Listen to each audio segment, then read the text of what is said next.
কোনো মহৎ লক্ষ্য পূরণের পর মিষ্টি বিতরণ অনুষ্ঠান করা জায়েজ আছে কিনা? অনেকে ওযুর পর ওযুর পানি মোছেন না, জিজ্ঞেস করলে বলে ওযুর পানি বরকতময়, জন্য শরীরে শুকাচ্ছি। তাদেরই বক্তব্য কতটুকু সঠিক? গামছা গায়ে দিয়ে নামাজ পড়া যাবে কিনা? দুই স্ত্রী নিয়ে এক ঘরে একই বিছানায় ঘুমানো যাবে কিনা? টয়লেটে ওযুর ব্যবস্থা থাকলে ওযুতে কিভাবে দোয়া পড়বো? অনেকে প্রিয় মানুষের কবরের পাশে নিজের কবর দেওয়ার জন্য ওসিয়ত করেন, পাশাপাশি দুই কবরের বাসিন্দারা কি পরস্পরকে দেখতে পারেন? তারা কি পরস্পরের মধ্যে কথা বলতে পারেন? স্বামী স্ত্রী পরস্পরের অবাঞ্ছিত লোম পরিষ্কার করে দিতে পারবে কিনা? 3 কোয়ার্টার প্যান্ট পরে নামাজ পড়া যাবে কিনা? 4 রাকাত বিশিষ্ট ফরজ নামাজের তৃতীয় রাকাতে ভুলে যদি সূরা ফাতিহার সাথে অন্য কোন সূরা পড়ে ফেলি তাহলে নামাজ হবে কিনা? প্রশ্নোত্তর আলোকিত ভবনে প্রবেশ করি। আব্দুর রহমান লিখেছেন, গামছা গায়ে দিয়ে নামাজ পড়া যাবে কিনা? নামাজ তো হয়ে যাবে, কিন্তু অবশ্যই ত্রুটিপূর্ণ হবে, নামাজের কোয়ালিটি নষ্ট হবে, কারণ আপনি গামছা গায়ে দিয়ে নিশ্চয়ই গুরুত্বপূর্ণ কোনো ব্যক্তির সঙ্গে সাক্ষাৎ করতে যাবেন না। এটা আপনার নামাজের যে মর্যাদা সেটাকে নষ্ট করে। HM আলী আহমেদ লিখেছেন, অনেক সময় 4 রাকাত বিশিষ্ট ফরজ নামাজ কোনো কারণবশত একা পড়ার সময় আমি তৃতীয় চতুর্থ রাকাতে ফাতিহা পড়ার পর ভুলে বিসমিল্লাহ পড়ে ফেলি, এজন্য কি সাজদা দিতে হবে? উত্তর হলো না, একা আপনাকে সাজদা দিতে হবে না। কনিকা হোসাইন আপনি লিখেছেন, টয়লেটে ওযুর ব্যবস্থা থাকলে ওযুতে কিভাবে দোয়া পড়বো? টয়লেটে ওযুর যদি ব্যবস্থা থাকে তাহলে সেক্ষেত্রে ওযুর দোয়া তো টয়লেটে পড়তে পারেন না, যেহেতু আল্লাহর নাম সেখানে আছে, এজন্য আপনি বাহিরে দোয়া পড়ে তারপর ভিতরে ঢুকে হাত দিয়ে ওযু শুরু করে দিলেন, অর্থাৎ ঠিক টয়লেটের বাহির থেকে দোয়াটা পড়ে নিয়ে আপনি ভিতরে চলে গেলেন, অথবা দোয়া মনে মনে পড়লেন। অনেকে ওযুর পর ওযুর পানি মোছেন না, জিজ্ঞেস করলে বলে ওযুর পানি বরকতময়, জন্য শরীরে শুকাচ্ছি। তাদেরই বক্তব্য কতটুকু সঠিক? ওযুর পানি আমরা শুকাবো কিনা? এর উত্তর হলো যে নবী করিম সাল্লাল্লাহু আলাইহি ওয়াসাল্লাম ওযুর পানি কোন একটা কাপড়ের টুকরা দিয়ে শুকিয়েছেন, এরকম বর্ণনা আছে, আবার মাঝে মধ্যে রেখে দিয়েছেন, এই বর্ণনাও আছে। অতএব দুইটাই সমান পর্যায়ে। তবে ঢালাও ভাবে ওযুর পানি না শুকিয়ে আপনি যেন শুকে যায় শরীরে, সেটার জন্য রেখে দেওয়া ব্যাপারে পরিষ্কার করে নির্দেশ করা হয়েছে যে এটার ভিতরেই কল্যাণ আছে, বরং নবী সাল্লাল্লাহু আলাইহি ওয়াসাল্লাম থেকে দুইটারই আমল পাওয়া যায়। এরপরে অনজিলা খাতুন আপনি লিখেছেন, আইডি থেকে 4 রাকাত বিশিষ্ট ফরজ নামাজের তৃতীয় রাকাতে ভুলে যদি সূরা ফাতিহার সাথে অন্য কোন সূরা পড়ে ফেলি তাহলে নামাজ হবে কিনা? 4 রাকাত বিশিষ্ট ফরজ নামাজের তৃতীয় রাকাতে সূরা ফাতিহার পর অন্য কোন সূরা আপনি পড়ে ফেললে নামাজ হয়ে যাবে, নামাজ হবে না, ব্যাপারটা সেই লেভেলের না। আবু সুফিয়ান মিয়া আপনি লিখেছেন, 3 কোয়ার্টার প্যান্ট পরে নামাজ পড়া যাবে কিনা? 3 কোয়ার্টার প্যান্ট যদি পরেন যেটার ফলে আপনার হাঁটু ঢেকে যায়, সেটাতে আপনি নামাজ পড়লে নামাজ হয়ে যাবে। তবে লক্ষ্য রাখতে হবে রুকু সেজদা বা উঠা বসার সময় যেন এই প্যান্ট সরে গিয়ে হাঁটু প্রদর্শিত না হয়। যদি সেরকম হয় যে হাঁটু প্রদর্শিত হয় না, বরং হাঁটু ঢেকে থাকে, 3 কোয়ার্টার প্যান্ট পরে তাহলে নামাজ পড়লে নামাজ হয়ে যাবে। তবে মনে রাখা উচিত, আল্লাহ সুবহানাহু ওয়া তাআলা বলেছেন, ইয়া বানি আদম খুযু যিনাতাকুম ইনদা কুল্লি মাসজিদ, হে আদম সন্তান, তোমরা প্রত্যেক নামাজের সময় সুন্দর পোশাক বা সুন্দর বা শোভা এটা গ্রহণ করো। তার মানে এমন পোশাক পরা উচিত নয় যে পোশাকটা আসলে আমরা সচরাচর গুরুত্বপূর্ণ কোনো অনুষ্ঠানে কোনো ব্যক্তির সঙ্গে সাক্ষাৎ করতে যাওয়ার সময় পড়ি না। নামাজ হয়ে যাবে সেটা একটা বিষয়, কিন্তু নামাজের কোয়ালিটিকে নষ্ট করতে পারে এ ধরনের পোশাক, কারণ এটি আল্লাহর দরবারে, আল্লাহর সামনে আমি দাঁড়াচ্ছি, তার সঙ্গে কিন্তু যায় না। ফারিয়া আহমেদ আপনি রেখেছেন, আমাদের এক প্রতিবেশী সপরিবারে ঢাকায় থাকেন, তাদের বাড়ির সামনে কিছু গাছ আছে যেগুলোর ফল খাওয়ার কেউ নেই, ফলগুলো পড়ে নষ্ট হয়ে যায়, সেই গাছ থেকে ফল পেড়ে খাওয়া আমাদের জন্য জায়েজ হবে কিনা?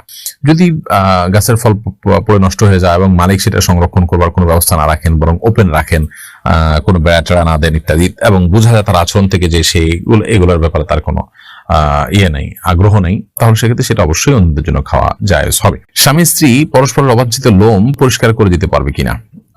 যেহেতু স্বামী স্ত্রীর মধ্যে কোনো পর্দা নেই, বিধায় তারা যদি কেউ একে অন্যকে এই কাজটি করে দিতে চান, বিশেষ করে বার্ধক্যে বা অসুস্থ হয়ে গেলে অনেক সময় প্রয়োজন হয়, বা স্বাভাবিক অবস্থা যদি করে দেন সেটি কোনো গুনাহের বিষয় নয়। ইমাম যদি শেষ রাকাতে সূরা নাস পড়েন, তাহলে যাদের নামাজ 1 রাকাত ছুটে গেছে তারা কোন সূরা মিলাবেন?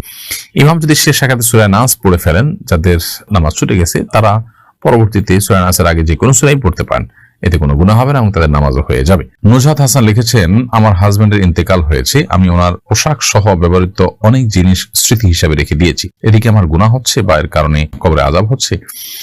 যে জিনিসগুলো স্মৃতি হিসাবে রেখেছেন সেগুলো আপনি ব্যবহার করবেন, হয়তো হালকা ব্যবহার করেন, বেশিরভাগ ক্ষেত্রে রেখে দেন, অসুবিধা নেই, এর কারণে কোনো গুনাহ হবে না ইনশাআল্লাহ তাআলা। তবে এটা যদি এমন হয় যে ব্যাপক পরিমাণ তার সম্পদ সেগুলো সবই আপনি স্মৃতি হিসাবে রেখে দিয়েছেন, সেটা অন্য ওয়ারিসদের কিন্তু অধিকার জড়িত আছে, অন্য ওয়ারিসদের কাছ থেকে যদি আপনি দায় মুক্তি না নেন তাহলে সেক্ষেত্রে তাদের হক আদায়ের গুনাহটা হবে। ব্যাপারটা এরকম, আপনি পোশাক আশাকও যদি রাখেন তাহলে সেক্ষেত্রে সেই পোশাকটাও অল্প স্বল্প পোশাক, এটা আপনার ভাগে আছে বা আপনি এটা পেয়েছেন, অথবা এটার অন্য কোনো দাবিদার নাই, সেই হিসাবে আপনি রেখে দিয়েছেন বা হালকা পাতলা ব্যবহার করেন, ঠিক আছে, এতটুকু হতে পারে। কিন্তু ব্যাপকভাবে সব যদি আপনি রেখে দেন, অন্য ওয়ারিসরা না জানে, অথবা তাদের পারমিশন না নেন, তাহলে সেক্ষেত্রে তাদের হক এখানে আছে। মানুষ মারা যাওয়ার পর তার প্রতিটা জামা কাপড় সবকিছুতেই সব ওয়ারিসদের কিন্তু হক চলে আসে, এটা একটা ব্যাপার। আরেকটা বিষয় হলো যে অনেক কাপড় চোপড় যেটা অন্য মানুষও উপকৃত হতে পারে, গরিব মানুষও পড়তে পারে বা যে কোনো মানুষ পড়তে পারে, সেটা না পড়ে আপনি সবগুলোকে রেখে দিলেন স্মৃতি হিসাবে, সেটা অবশ্যই অপচয়ের পর্যায়ে যাবে।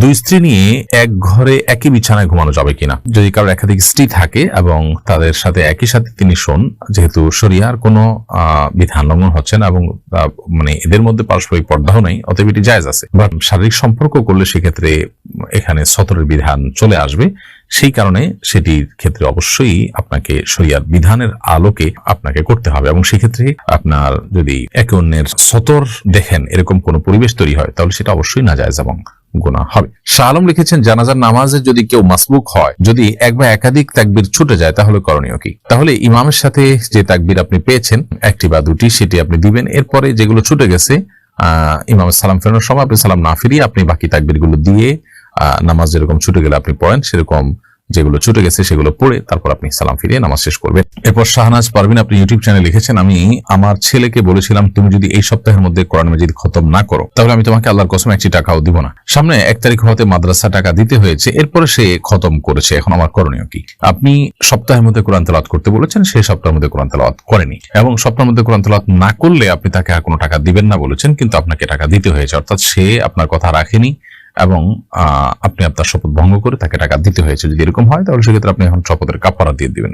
কাফারা হলো আপনি 10 জন মিসকিনকে খাদ্য দিবেন অথবা পোশাক দিবেন, কিংবা আপনি 3টা রোজা রেখে দিবেন, তাতে ইনশাআল্লাহ শপথের কাফারা হয়ে যাবে। অনেকে প্রিয় মানুষের কবরের পাশে নিজের কবর দেওয়ার জন্য ওসিয়ত করেন, পাশাপাশি দুই কবরের বাসিন্দারা কি পরস্পরকে দেখতে পারেন? তারা কি পরস্পরের মধ্যে কথা বলতে পারেন? দেখুন, কবরে পাশাপাশি থাকার মধ্যে বাহ্যিক দৃষ্টিকোণ থেকে কোনো কল্যাণ নেই এবং কবরের পাশাপাশি কবরের লোকের সাথে আলাপ সালাপ করার, যোগাযোগ করার কোনো সুযোগ আছে কোন হাদিসের আলোকে এরকম কিছু বোঝা যায় না। এটা জাস্ট সন্তানরা বা অন্যরা যখন জিয়ারত করবে পাশাপাশি দেখে পাশাপাশি দোয়া করার সুযোগ পাবে, জাস্ট এই জায়গা থেকে হয়তো মানুষ বলে থাকেন, এছাড়া কোনো উপকারী দিক এটা নাই আসলে সেভাবে। সাবের আহমেদ আপনি লিখেছেন, কোন মহৎ লক্ষ্য পূরণের পর মিষ্টি বিতরণ অনুষ্ঠান করা জায়েজ আছে কিনা? কোন লক্ষ্য বাস্তবায়ন হলো সেজন্য আপনি খুশি হয়ে কিছু করলেন, এটাতে নাজায়েজ কোনো কিছু নেই, কারণ এটাকে কেউ ইবাদত হিসাবে করছে না, এটা সামাজিক কালচার হিসাবে করছে, আল্লাহর নিয়ামতের শুকরিয়া হিসাবে করছে, বিধায় এটা মুবাহ এবং জায়েজ কাজ।